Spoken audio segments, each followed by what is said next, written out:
Assalamualaikum warahmatullahi wabarakatuh. Halo semuanya, perkenalkan nama saya Nasyatin. Saya akan menjelaskan tentang ragam bahasa.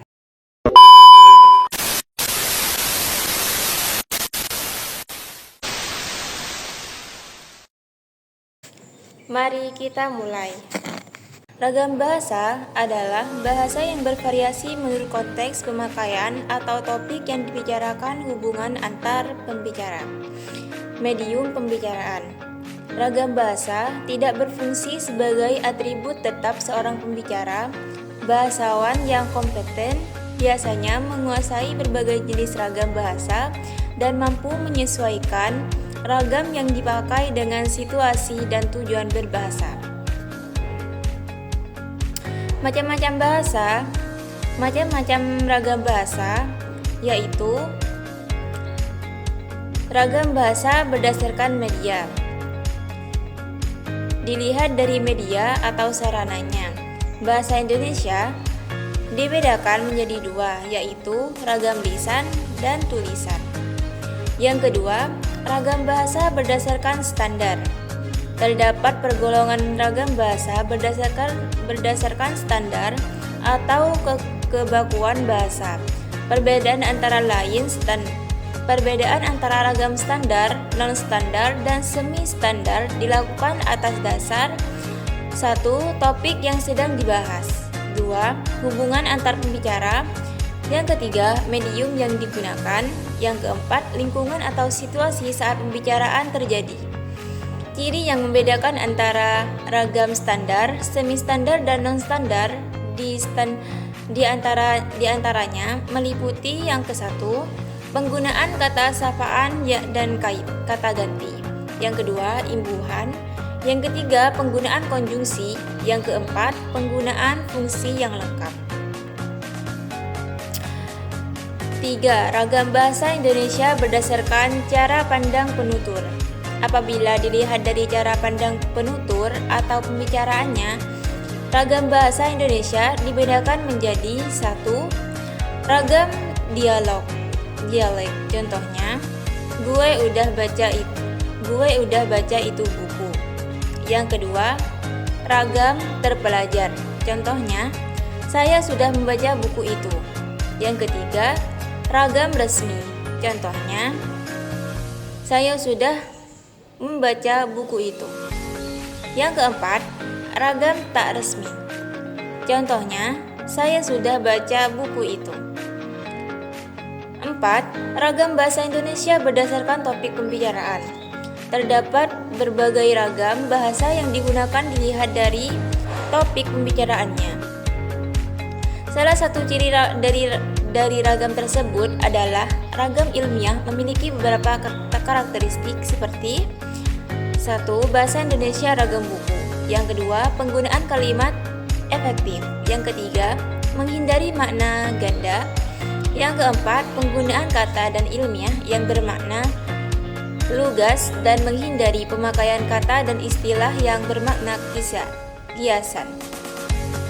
Yang kelima, menghindari penonjolan pesona dengan tujuan menjaga keobjektifan isi tulisan. Yang keenam, adanya keselarasan dan keruntutan antar proposisi dan antara linea. Ragam bahasa lisan. Ragam bahasa lisan adalah ragam bahasa yang diungkapkan melalui media lisan, terkait oleh ruang dan waktu, sehingga di situasi pengungkapan dapat membantu pemahaman. Adapun kelebihan ragam bahasa lisan diantaranya sebagai berikut. 1. Dapat disesuaikan dengan situasi. Yang kedua, faktor efisiensi. Yang ketiga, faktor kejelasan karena pembicara menambahkan unsur lain berupa tekan dan gerak anggota badan agar pendengar mengerti apa yang dikatakan seperti situasi, mimik, dan gerak-gerak pembicara. Yang keempat, faktor kecepatan. Pembicara segera melihat reaksi pendengar terhadap apa yang dibicarakannya. Yang kelima, lebih bebas bentuknya karena faktor situasi yang memperjelas pengertian bahasa. yang dituturkan oleh penutur. Yang keenam, penggunaan bahasa lisan bisa berdasarkan pengetahuan dan penafsiran dari informasi audit, visual, dan kognitif. Sedangkan kelemahan ragam bahasa lisan diantaranya sebagai berikut. Bahasa lisan berarti beberapa kalimat yang tidak lengkap.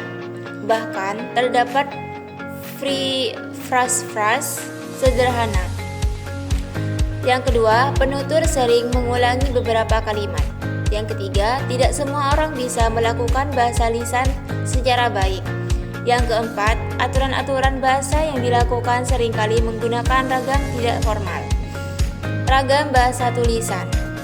Ragam bahasa tulis adalah ragam bahasa yang digunakan melalui media tulis, tidak terkait ruang dan waktu sehingga diperlukan kelengkapan struktur sampai pada sasaran secara visual atau bahasa yang dihasilkan dengan memanfaatkan tulisan dengan huruf sebagai unsur dasarnya.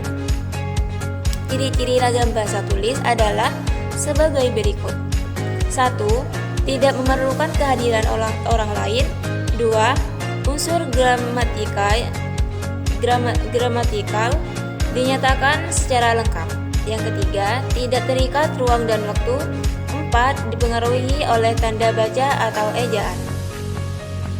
Adapun kelebihan dari bahasa tulis diantaranya: 1. Informasi yang disajikan bisa dipilih untuk dikemas sebagai media atau materi yang menarik dan menyenangkan. Kedua, umumnya memiliki kedekatan budaya dengan kehidupan masyarakat. 3. Sebagai sarana memperkaya kosakata.